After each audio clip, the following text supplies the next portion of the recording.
150, 160. He's gone.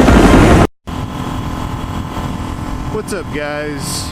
Oh man, it is the Sunday after the 4th of July and I am still a little hungover. That's okay.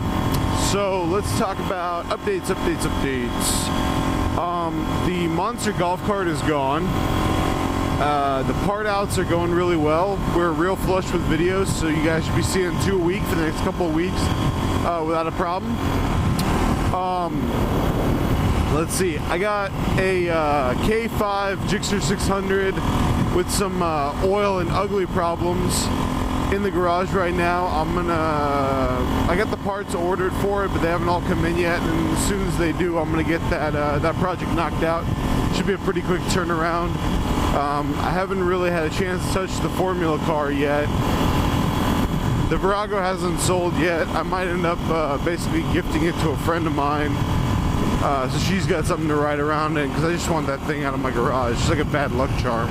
So the last bike I got that was a part out was a Triumph T595, which was the first triple liter bike that they offered. And god damn, that thing was a pain in the ass to take apart. I mean, you got like Allen head fittings and Torx fittings and regular nuts, and nothing is really obvious which is which. And it was just a huge pain in the butt, but hopefully we can part it out for some good money. First of all, I hope everybody had a fun and safe 4th of July, because that shit's important. I hope nobody got hurt, nothing bad happened. Everybody's livers are probably still recovering a little bit, but that's all right. I'm actually wincing every time I shift because my leg's acting up again. A little too much fun. Talking about too much fun, I gotta admit, when I bought the jet skis, I thought I'd take them out maybe once or twice, but they are a crap ton of fun. Like growing up, we always had a boat, and I never liked fishing, and my dad likes to go fishing, and so to me, the boat was never really that much of a symbol of fun. I never really enjoyed it that much. Because everything was always about fishing, or if we were out there on the lake, it was kind of like pressure and stuff. Anyway, the point was, if you'd asked me 6 months ago, Max, would you ever buy a boat for fun? I would be like, hell no, never in my life. And now after owning the jet skis, I still don't really think that I'm a boat person. I mean, don't get me wrong, if I had the ability to buy like a $70,000, jet ski boat for real cheap, and I thought I could make a good use it for a season and then sell it the next year for like a good profit, I'd be all over that.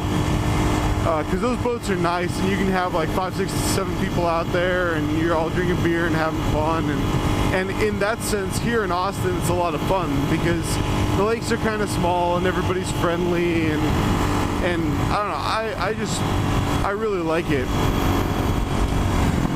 But back on point with the jet skis, we've put like 15 or 18 hours in the last couple of weeks on those things because I've been out every weekend, and they guzzle gas like a motherfucker. We did the math. It's something like 7 miles to the gallon. Yeah, 7 miles to the gallon, and that's like a best case estimate. But it's totally worth it. You get 1 or 2 other people out there with you, and you can just hit the waves and stuff. And I went with my girl Lauren the other day, and actually, one of the things I didn't fix when I first got them was one of them was missing a battery strap. And I was like, whatever. Well, it finally caught up to me because we were on the lake and her ski just died. And it turned out that the battery screw had worked itself loose. But thankfully I had a screwdriver. I was able to find the little block. And so I was able to just fix it right there in the water. But yeah, make sure if you're hitting big waves, your battery is strapped down. So that's my plan for this week. I got some Everthread and some pieces of metal, and we're just gonna fab up a strap real quick. Anyway, guys, the thing I really want to talk about today was kind of about parting bikes. And I've mentioned this on and off through a variety of videos because I get questions about it all the time.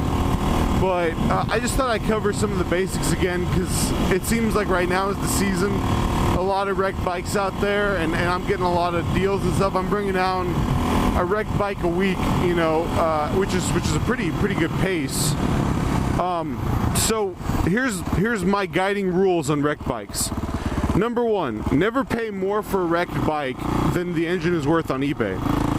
So if somebody shows up and says, hey, I got a wrecked 2005 GSXR 600, go on eBay. You'll find that the engines sell for around $700.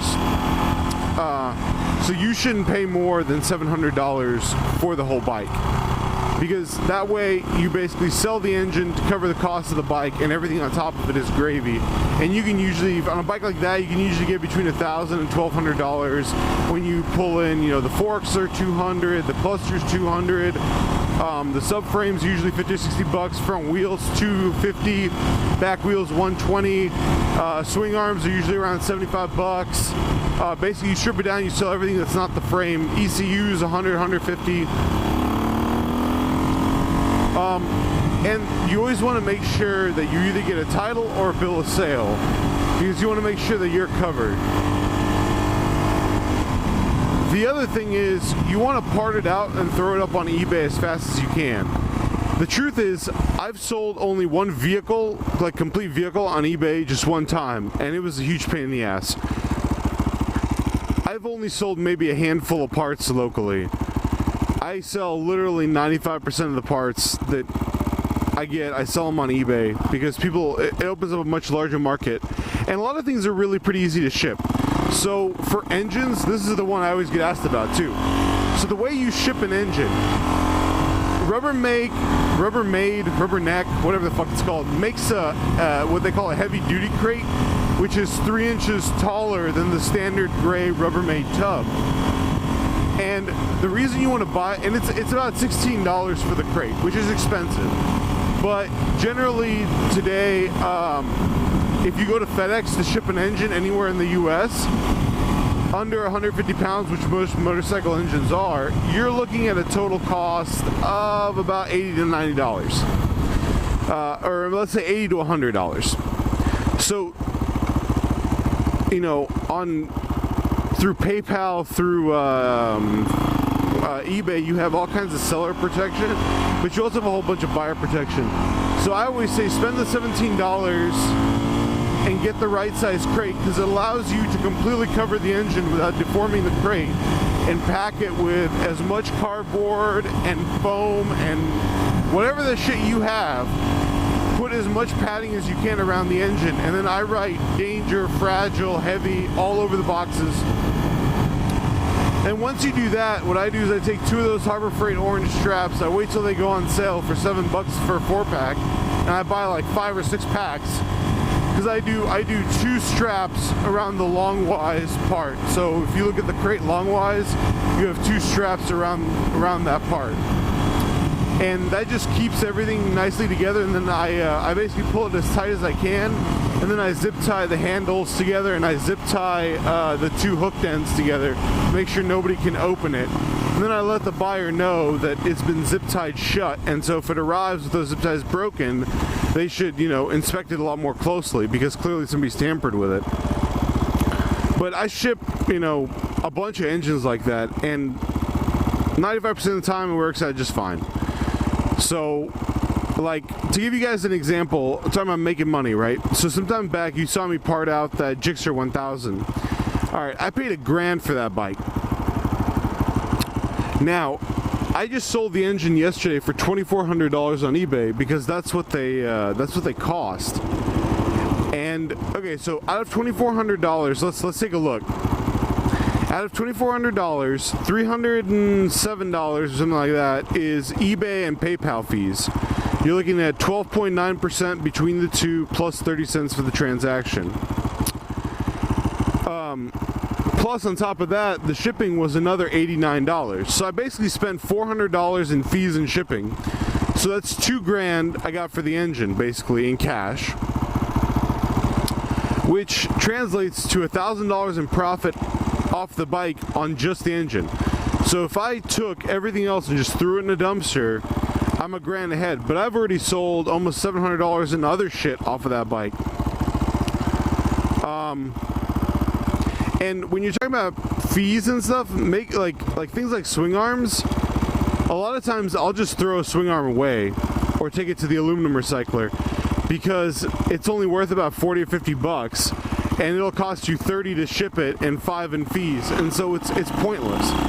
So the further, I used to collect every single piece of everything I get off the bikes. I would list it no matter how trivial. Nowadays, if it sells for less than $40 or $50, I don't even list it. I just chuck it straight in the, well, I hang on to it for a while, but once all the major parts of the bike are sold, I'll usually give the parts away. Or I'll just throw them in the garbage because they're not worth anything to me.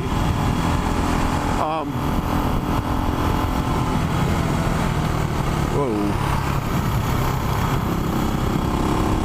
So all that said, right now is kind of prime parting season, or at least it is for me. I'm getting a lot of offers right now on various junk bikes.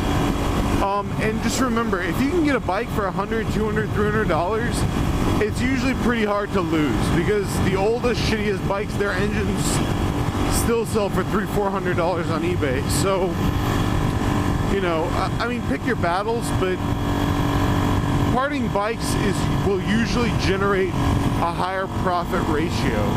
I mean, I've made 500-600% parting a bike before.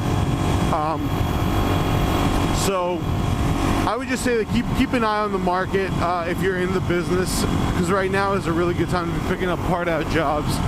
And normally I trash the frames, and then